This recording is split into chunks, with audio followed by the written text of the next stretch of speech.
Hi. Okay, so I want to make a video about the fundraiser that my family and I are putting together for the Gonzalez family. Some of you have probably already seen this fundraiser already, and I wanted to provide a little more background about it, how we got to this fundraiser. So, as some of you guys know, for the last little over 2 years, my family and I, so Francesca, my wife, I, and my kids, we've been working to help families in need, primarily immigrants who have recently come into Utah, and we're helping by providing them with the items that they need. We also provide them with guidance of how do they fill out applications, how do they find jobs, how do they find medical insurance, how do they sign up for those services, how do they get a driver's license, etc. Just helping them establish their life here in Utah and in the United States. And through that, um, sometimes a friend of a friend lets us know of somebody. In this particular case, the Gonzalez family, they got our number from somebody and they contacted Francesca, my wife. And they said, hey, we just got to Utah.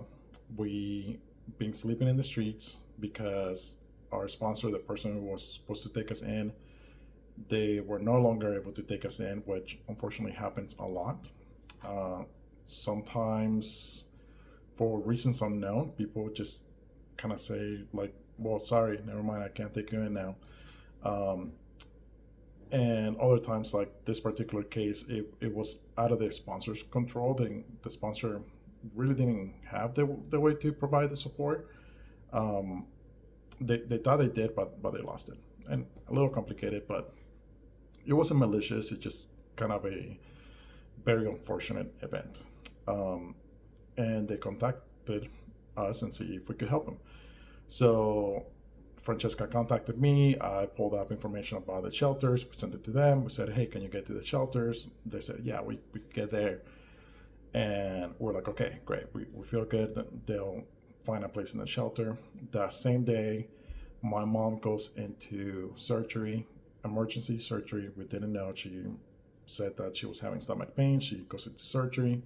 She needed to have she had a bowel obstruction, so it was emergency surgery, and we go into that, all right? And time goes by, surgery goes well, and it's really late at night. I think it was about 10 maybe. And I checked with Francesca and said, hey, did you hear from the family? Did they get into the shelter? Do you know? And she said, no, let me contact, the person that I was talking to and find out if they got it. And then very late at night, like I think around like 11:30 a.m., she gets a message and says, no, fortunately, I wasn't able to get them into the shelter. This is the person that was helping them. And she says, no, I wasn't able to help them get into the shelter. And unfortunately, I had to leave them at the park. And when you at that time, it was the grandparents, um, mom and dad.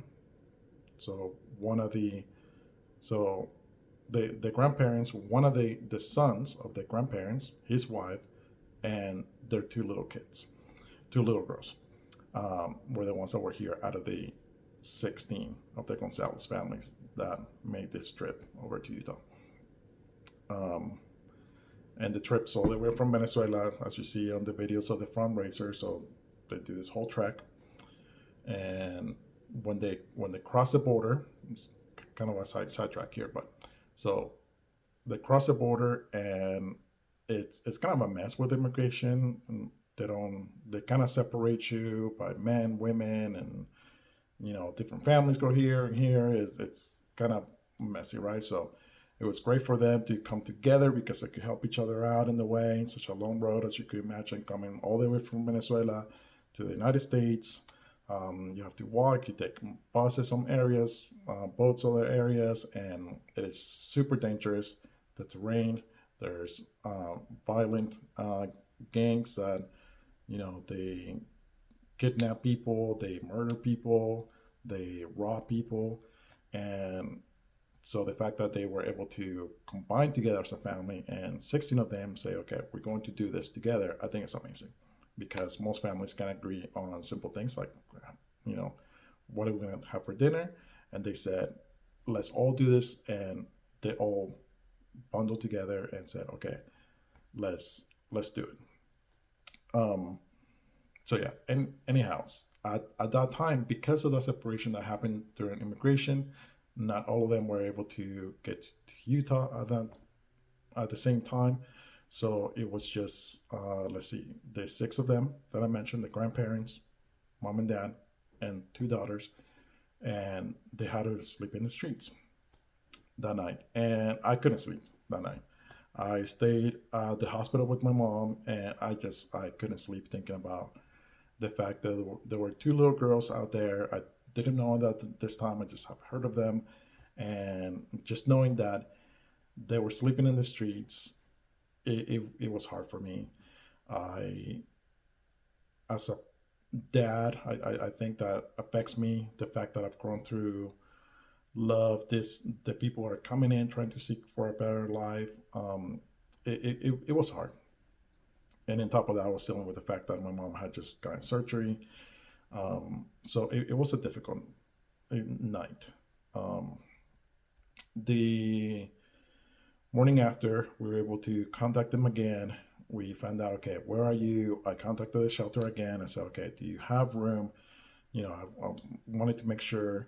The shelter is in Ogden, Utah, and we were in Harriman, Utah, and the family was in West Jordan, Utah. So if you're not local and you happen to be watching this, you could Google those places and find out. Um, but yeah, I wanted to make sure that the shelter did have space because it was going to be a little bit of a drive. And I said, you know what? I want to drive them over there. I want to make sure they get in and that they have a roof over their head. I don't want those little girls to sleep out in the streets again because this was in December and it was already getting kind of chilly. It was actually, I remember, I think that morning going home or just going outside the hospital and it was freezing. And I could only imagine, like, how did they sleep that night? And I know that they actually didn't sleep because so my dad and I, um, we were having breakfast and I told my dad, hey, I'm going to go get this family. And he just came with me. And he said, okay, I'll go with you and help you out. Also because he knew that I hadn't really slept much that night. And he wanted to go with me, make sure that, I could drive okay. And um, so I went and picked up the family. And I said, okay, I'm going to take you to the shelter. It's a little far, but you could get in there and get a roof over your head and don't have to sleep in the streets anymore. And as we were driving, we're kind of trying to talk to them and getting to know them a little bit. And they just kept yawning, and you could tell they were just super tired. They didn't sleep. Especially the grandma had a really bad cough. You could tell that the weather probably affected her quite a bit, and they were all really tired. The little girls wanted to sleep, but they're probably like happy that we were helping them, but at the same time, it's like, we don't really know these people, so don't fall asleep. And they didn't know like how long it was gonna take, so we could hear them talking, and we just tried to make them feel at ease, and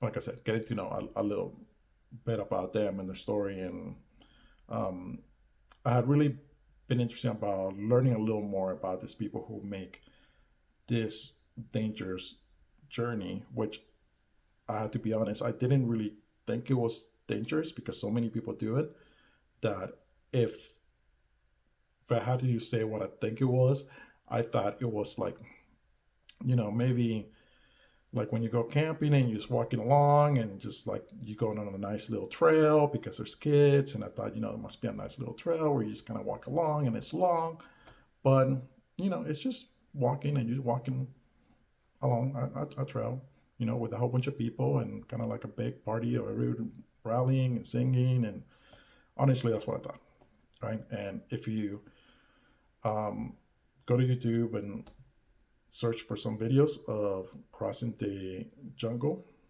uh, Daire is the name of the jungle. Um, let's see. There's a few different newscasters have done. There's one from, oh, I want to say um, NBC. It's a large network who did like a 5-part video, and they show just the jungle. Just the jungle is 5 days out of the. It takes about 3 to 4 months for somebody to make the entire trek, and the most difficult part is the jungle, which takes about 5 days, um, and that's where it is difficult climbing up, and then you have to climb down, and a lot of people die, and there's all the violence, and it's just very difficult. So we started talking to them about that during the car ride. How was their trip? What did they do? A little bit about why make this decision, um, why go through it, and it was kind of this we knew, right, because we had asked other people that we have met, and they said it's just working. They could not feed their families by working, right? And the United States, anybody could work, and as long as you have an honest job and you go to work and you're blessed to have your 40 hours, then between husband and wife, you could most likely in most cities you could pay rent, you have food, you probably have a car, and you get a little bit to maybe do some activities. But not where they were, right? And Venezuela, it is impossible, right? People make like $16 a month, or just very small amounts of money. We've heard people, between $16-20 a month. And the thing is that cost of living over there in Venezuela, recently you could find a lot of things, pretty much anything, in the pharmacies and the supermarkets. There's a lot of new pharmacies, supermarkets that have opened recently, but the prices are pretty much what they are in the United States. So if you're thinking, okay, you pretty much are gonna pay for things at the cost that you find in the United States in order to find things, but you only make $20 a month, well, there you go. That's impossible to live, right? In addition to that, the capital has resources. So Caracas is the capital city. They have resources, but outside of the capital, there's not a lot of resources. And so you might not have water, electricity, and other things like education, etc. Other public resources, they're very lacking outside of the capital. So yeah, that's their answer for, why do you want to do this? So when you think about it, even though I named the video that I posted in the GoFundMe, I named it American Dream. They're not really looking for the American Dream, I would say, because I would think the American Dream is a lot bigger. What we think about the American Dream, they're just looking for, hey, I just want to be able to work and feed my family, right? That's like what they care about.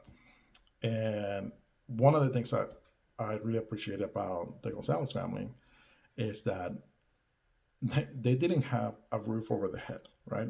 We're driving to the shelter, trying to get them into a shelter, and they were not even concerned with like, well, where is the shelter? How's it gonna be?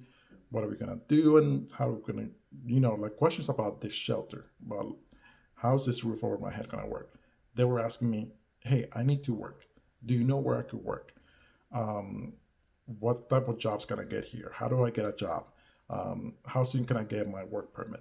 Because work permits and that's a whole other thing, okay? Because I'll touch on that real quickly. So people come to the border and they say, hey, I want to seek asylum. And immigration's like, okay, let's do your paperwork. They do the paperwork and say, okay, we have you registered that you're seeking for asylum. Goodbye. going to the United States. Welcome to the US, right? But at that time, you don't have a work permit, you don't have a social, you have your court date is very backed up, and people don't realize when they're coming through this whole process that they're gonna have to wait for this, for the work permits and all that. So that's definitely a big challenge, um, and definitely a issue within our immigration system. Again, that's one of the things you can learn more about. There's several news outlets that have done a lot of reporting on that recently. Um, it's a big issue, right? Something that as a country we need to control. But anyways, going back again to the family, I was really impressed because I was trying to put myself in their shoes, and I think I would have thought like, okay, let me worry about having a place to sleep, a roof over my head, and after worry about that, I'll start looking for work, right? I think that would have been like my priority. Like, let me get my kids into a warm place, and then, as soon as I do that, okay, let me find work. But they were like, no, like, I think if I would have found them a place to work right then and then that day, they would have been like, oh yeah, we'll go work right there. Like, that's how adamant they were that like, we need to work right now. So, and luckily the guys need construction or no construction. And construction is kind of one of those areas where you could find work because you get cash work where you could go and do, some painting, whatever, and you could start working right away. So anyways, we got them into the shelter. They spent the night in the shelter. Then through the help of a wonderful, humble family who didn't know them, but they found out about them. It's kind of similar how we did. They found out that this family needed a place to stay. The day after that, we left them at the shelter and they were settled in there. They contacted them and said, hey, you could come stay with us at our basement. So this family that took them in, they have a small, humble home. But even though they don't have a lot, they said, you know what, we like to open our doors to you and we'll share what we have with you. And I think they're amazing. That family that took them in, it's just such an amazing thing to be able to do that and open your doors to another family who needs it and allow them to have a roof over their heads within your home. I think it's amazing. I just, I really love that family for what they've done to help the Gonzalez family and help them in that way. And that family is in West Jordan. So they spend the night over in the shelter and they come back to West Jordan and being there. The guys, like I said, they started with a goal and they were like, okay, we need to work. And they found work right away. They've been working and they now been blessed to find a house. They have a house that they've been able to rent and they're going to be moving in there by February 2nd.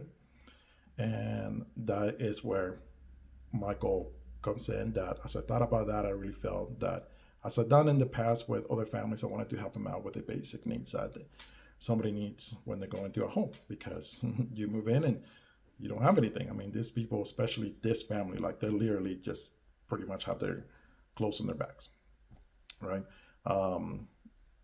Friends, neighbors have helped us, and the family who is hosting them to collect clothes. So now they have a little bit more clothes, but I mean, they got here with the clothes on their backs about a month ago. So I always like to help out the kids with beds. That's one of the things that I love to do. My wife and I work with an organization, Sleep in Heavenly Peace, and we were able to provide them beds right before Christmas. So that was wonderful. We went in, provided the beds, and also through the Columbus Adult Learning in Harriman, which is an organization that it's being set up right now, we were able to get toys and So the kids had toys for Christmas and they had a bed to sleep in. So Christmas was great. Now the next task for us is, as I said, provide the needs. Sorry, I need to cough.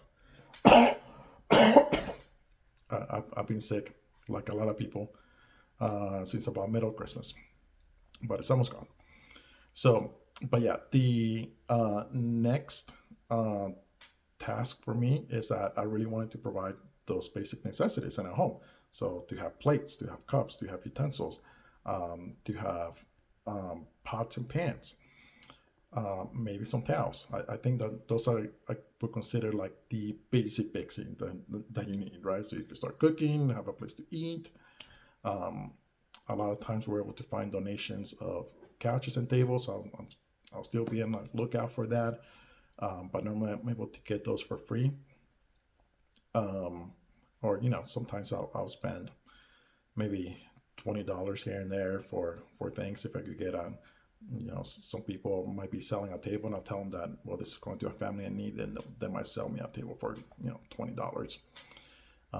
Sometimes I need to refinish it, but that's okay. I like doing that. But for this instance, because the additional family has been coming and there's 16 of them total, as I mentioned, the need for plates, cups, utensils is a little larger.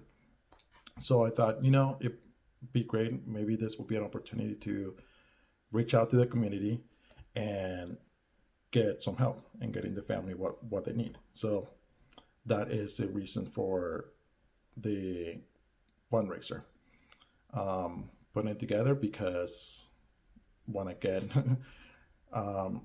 the family those things that they need, and because they are a fantastic family. The grandparents are very nice. The grandpa, I could tell that he just loves the kids so much. When I was setting up the bed, so they're in a basement all cramped together. And I think one of the moms or one of the dads, I can't remember, said, because we need to set up, from the organization, we need to set up the beds. And we weren't sure if there was going to be enough room for, they had some mattresses where they were sleeping, and then we're going to put the beds in there. And the grandpa, he was like, don't worry about it. We'll sleep wherever we sleep, the grown-ups. It's like, let's just make sure the kids have a place to sleep. And just, I could tell that he loves his kids, his grandkids, and the kids are just, they're so happy and they're so wonderful. Just, I've been in contact with them a lot, and they're always are smiling and happy. And, now that they've been able to see snow, they're playing with the snow all the time, and they're just a great family. A family that definitely deserves a helping hand. So yeah, that's the reason there, how I came to meet this family, why I put in the fundraiser together. So if you're able to, please consider donating in order to help out this family and buy those things that I mentioned, that we want to get those essential things for the family. And also, if you're able to, consider sharing the GoFundMe and your social media, Instagram, Facebook, wherever, share with others. I think with all of us helping a little bit, and in Spanish we say a little grain of salt that we all contribute, could build a mountain to help others, right? So if you can contribute your little grain of salt, whether it be in a donation or sharing with others, I think those things will really help us out, and it will help out this family. And not only the material thing, but I think the last thing that I will say is that one of the things that we have learned is that the families that we have helped over the last couple of years, they really appreciate, they like the things that we provide to them, whether it be, again, plates, cups, towels, whatever, clothing, jackets. But they really appreciate the fact that there's people out there who love them and are able to support them and help them. So if anything, that's the support that I want to give them, right? That along with those things that we purchase for them, that they know that those things come from a place of love and care, from the welcoming people in Utah and within the United States. If we're able to reach anybody outside of Utah, um, but it is a labor of love that, like I said, we've been doing it for over 2 years, and my life and the life of my family has been blessed, I think, even more than those that we have helped um, by doing this service. It's really amazing how happy we could be when we help others. So, anyways, again, um, thank you for staying in this video. It got kind of long if you watched it all the way through, and thank you for your support.